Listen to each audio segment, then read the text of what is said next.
কিভাবে হয়েছে এটা তো আর আমি ঠিক করতে পারতাম না। আমি মেলাঘর বাড়িতে রাতে শুয়ে ঘুমিয়েছিলাম, তখন মেলাঘর পিএসসি থেকে গাড়ি দিয়েছে দিয়েছে আমার বলছে যে আমাদের দাদা এটাকে বলাই যায়, তাই আমি গাড়ি নিয়ে গেছি। এই আজ কইতেছে আর কি বাইক এটা অ্যাক্সিডেন্ট করছে তো এরপরে আবার আমি গাড়ি করে নিয়ে থানার সামনে গেছে, থানার থেকে কইছে যে মেলাঘর হসপিটালে নিয়ে গেছে। কি শুনছেন মানে কেমন হয়েছে? কীভাবে হয়েছে এটা তো আমি ঠিক করতে পারলাম না। শুনছি হসপিটালে বলে কি ডিউটি আসলে আসামি ডিউটি থেকে আসার পথে অ্যাক্সিডেন্ট। কি নিয়ে যাইতে আসলো বাড়ির? কি নাম?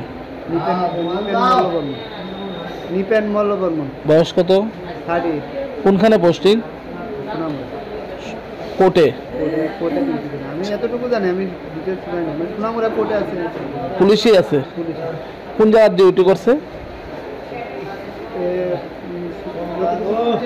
সোনামুড়া থেকে একটা আসামি নিয়ে হসপিটালে আনছে, ওই হসপিটালে তারা স্টাফ। তো এই অ্যাক্সিডেন্টটা হয়েছে কোন জায়গাতে? মেলাঘর পিএসের একটু আগে। এখন অবস্থা কিরকম? একটু ক্রিটিক্যালি দেখা সিটি স্ক্যান করার পরে বুঝবো যদি অপারেশন লাগে তো অপারেশন করা। রাত্রে কয়টাতে ঘটনা? 11টা।